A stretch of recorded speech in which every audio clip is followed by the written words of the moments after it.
ci am xëtam loolu faaw rek ñu daal la koy wax ndax nga mën a comprendre actualité bi fan lañ koy wëlbatee mu jëm ñu daal di tàmbali rek bisimilah ci li nga xamante ne nii rek mooy journal bii di L'As la mu fësal rek mooy Mimi Touré la daal fësal ab photom waaye rek yaa ngi dégg mu naan transmission du rapport sur le CES loolu boo ko déggee nag Mimi Touré dans l'œil du cyclone loolu nag daat nañ ko ci ay def waaye tamit def nañ le ministre de l'Intérieur violence policière et arrestation de journalistes def nañ ko des députés Surmon Mbamba Cissé mu ngoog loolu tamit muy le ministre de l'Intérieur ñoom ñaar la ñu gën a daal di fësal ci li nga xamante ne nii rek tubaarkàlla mooy seenum xët ñu daal di wax rek ci l'observateur li mu indi rek mooy forfait du Sénégal aux Jeux africains de la jeunesse c'est absurde irresponsable loolu nag ñu ngi ko teg rek ci ki nga xam ne mooy ndoddu ministre bi yor wàllu sport muy Khady Diène Gaye mu ngoog la grosse colère des présidents de fédération au forfait du Sénégal aux Jeux africains de la jeunesse mu ngoog loolu daal nañ ko ciy def coup de gueule de Sarah Oli l'athlétisme ak Abdou Beydi Ndiaye waaye taekwondo ñooñu tamit yëkkati nañ rek ay kàddu jëmale ko rek ci li nga xam ne mooy forfait boobu mu doon loo xam ne peut-être xaaruñu ko woon ci Sénégal transmission présumée du rapport de l'IGE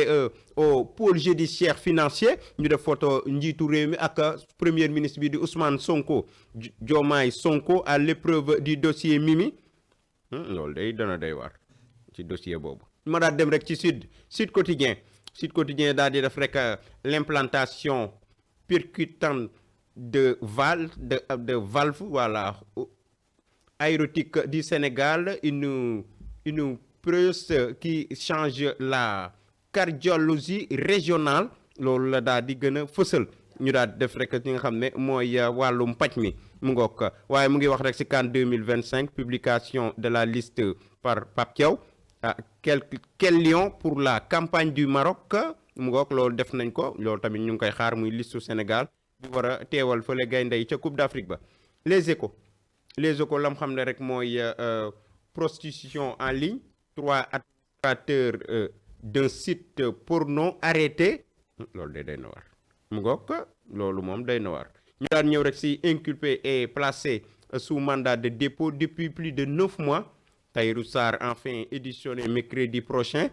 lii de c'est une bonne nouvelle moo tax justice bi tamit tubaarkàlla mu ngi defi jéego tii di Tahirou 9 mois la am ñu ngi koy waaj a defal li nga xam ne mooy audition ak ki nga xam ne mooy meeru Agnam bi moom it des na ko defal moom tamit li nga xam ne mooy audition moom it kon justice bi mu ngi defi jéego ci wàllu woowu publication de la liste des lions le silence de Pape Thiaw mu ngoog loolu tamit daat nañ ci wax mu ngoog ñu xool ban liste rek lay war a yóbbu foofu ca Maroc Turbine aucune charge retenue suite à sa plainte contre Bougar Diouf loolu Abbas Fall moo ko wax maire Ndakaaru Abbas Fall lance une attaque frontale contre Diomaye loolu nag mbir la tamit 7 mai derrière sa libération doit avoir honte protéger le président est devenu un passe-droit pour insulter et diffamer sans raison et sans tir mu ngoog loolu la daal di xamle c'est le Sénégal que nous avions vendu aux Sénégalais quelle honte loolu la Abbas Fall yëkkati mu ngoog xam naa dafa am déception ci li nga xam ne mooy Bougar ñibbi këram démb waaye Bougar moom daat nañ koy rek libéré kon dañ koo déglu bàyyi ko mu dem le ministre de l'Intérieur Bamba Cissé assume son amitié avec Sonko moom nee na Sonko dama ko rekk bëgg loolu de kenn mënu ci dara les étudiants posent des conditions et maintiennent la pression sur le régime le journaliste bu Walfadjri bii di Pape Sané condamné mais libre mu ngoog dafa nekk en sursis kon le rapport de l'IGE concernant Aminata Touré transmis au pôle judiciaire financier loolu moom mbir la tamit muy dossier boo xam ne yàgg nañ ko xaj na ruumandaat mu ngoog yor lam xam ne rek mooy soupçon de collision Madiambal Diagne rencontre un haut magistrat sénégalais dans le plus grande discrétion mu ngoog kon nag Madiambal mu ngay def yëf ya ca suuf ndànk ci ak magistrat bu rëy boobu nga xam ne Sénégal la baaxoo point actu ci lam ñëw rek mooy Diomaye Sonko la guerre des mots des lieutenants mu ngoog Abbas Fall mu ngoog lañ def ab photom def Bougar Diouf daal di def ki nga xam ne mooy député bii di Bara Ndiaye mu ngoog ñoom la ñu def ñoom ñeent. waaye tamit ñu ngi wax rek ci journaliste bi échappe à la prison et écope d'un sursis kooku Pape Sané lay wuyoo ca Walfadjri. Vaste réseau de contenu pornographique est démantelé par la DSC mu ngoog mooy rek ñi nga dañ leen a daal pour yoon da leen a teg loxo. L'Égypte suppose et interpelle la FIFA mu ngoog loolu tamit daal nañ koy wax kon Égypte ñoom it ñuy wax rek ci Tribune Sport. Salon nga xamante ne mooy selon Chanel Mbemba mooy Marseillais boobu moom dafa wax rek ne le Sénégal un des 4 favoris à la CAN kon Sénégal ci ñeenti favoris yi la bokk la wax mu ngoog moom nag mook Sénégal ñoo bokk poule moom congolais bile di Chanel Mbemba mu ngoog. Tribune Libre mu ngoog ñu da wax rek ci Ndongo Ndiaye ancien international de basket. Jeux olympiques Dakar 2026 une responsabilité historique et un appel à l'union nationale Ndongo Ndiaye moom ancien international bu basket la. Rewmi Quotidien le discours cash de Bamba Cissé devant les députés. J'assume mon amitié avec Sonko man dama koo bëgg mu ngoog moom loolu la xam ne dafa bëgg Sonko loolu moom defe naa nit mënu ci dara. L'info transmission au rapport de l'IGE à la justice Mimi Touré livre au pôle judiciaire financier ñu def photos nga xam ne rek mooy Mimi Touré mu ngoog kon dossier ba daat nañ koy jox rek ñi nga xam ne mooy pôle judiciaire financier mu ngoog Mimi Touré livré au pôle judiciaire financier mu ngoog loolu nag mbir la tamit mu ngoog ci dossier boo xam ne yàgg nañ koo wax ci suuf. L'heure des choix et des vérités le sélectionneur Pape Thiaw mu ngoog Sénégal it am na match choc moom le 31 mai la loolu waajalum coupe du monde la des na mu ngoog. Ce que Bougane a dit aux enquêteurs. Libération affaire Moguette les révélations de l'enquête ki nga xamante ne nii rek mooy waykat bi te nga xam ne it homme d'affaires la moom dañ koo daal di arrêté mu ngoog moom daal nekk na loo xamante ne ni kon boobu ba tey démb ba tey ñu ngi ñu koy waxal les révélations de l'enquête mu ngoog ci ki nga xam ne mooy Moguette voilà ñu daal di dem rek si nga xam ne mooy Rewmi Sport. CAN 2025 le coach de Crystal Palace confirme la présence d'Ismaïla Sarr ça c'est une bonne nouvelle mi ngoog kon Ismaïla day moom mais nag lii jig na Sénégal ba mu ko defee 2021 dañoo remporter coupe bi mu ngoog te moom sax dafa mujj ñëw après ci deuxième tour bi mu ngoog même première match am il a marqué c'était face au Burkina je pense xaw ma Cap-Vert il a marqué mu ngoog c'est une bonne nouvelle. Ligue des champions Manchester City renverse le Real Madrid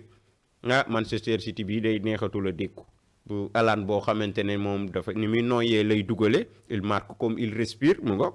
moom attaquant norvégien boobu waaye mook Sénégal a bokk poule de loolu it mbir la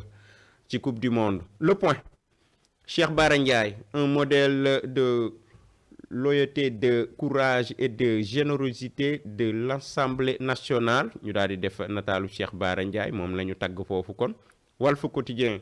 lutte contre la mendicité et déguerpissement des marchands ambulants vagabondage loolu daal nañ koy def Bamba Cissé ministre de l'intérieur droit dans ses bottes mu ngoog ñu daal di def nataalu ministre de l'intérieur Bamba Cissé. Nous voulons instaurer la discipline et nous kooku loolu ki nga xam ne rek mooy absence du Sénégal aux Jeux africains de la jeunesse le hors-jeu flagrant de Khady Diène Gaye mu ngoog Khady Diène Gaye mu ngoog da cay daal di doon responsable ndax mooy ministre des sports kon équipe bu Sénégal bi day absenté ci li nga xam ne mooy Jeux africains de la jeunesse mu ngoog loolu nag athlète bi ak taekwondo bi ak ku ci ne yëkkati nga ay kàddu daal mer ba fut mu ngoog loolu moom day na waar mu ngoog ñu daal di wax rek si quotidien le quotidien reprise de Yaakaar Teranga l'État nage dans le gaz Birame Souleye Diop moo yor wàllu mine bi ak pétrole mu ngoog Birame Souleye Diop veut remplacer Cosmos par Petrosen il faudrait au minimum 6 milliards de dollars pour commencer l'exploitation c'est bien cela kon loolu le ministre bi daal di xamle décret pourtant réorganisation de la primature le gouvernement accusé le plagiat mu ngoog ñu daal di def photo ndaw si l'enquête coopération la grande offensive Émirats mu ngoog loolu lañ daal di def Sonko ak naar yi mu ngoog ci coopération boobu ñuy amal les réponses de maître Bamba Cissé mu ngoog loolu tamit lu ca fës la. Quelle liste pour Pape Thiaw? L'évidence.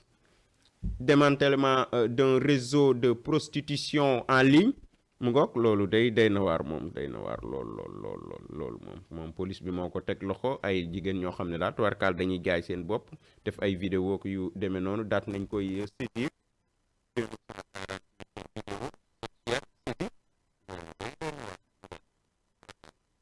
entre budget et inquiétude mu ngoog les députés sonnent l'alarme sur l'avenir de la pêche mu wàllu napp gi tamit loolu tamit pression pétrolière mu ngoog daat nañ cay wax loolu day na waar tamit raréfaction du poisson les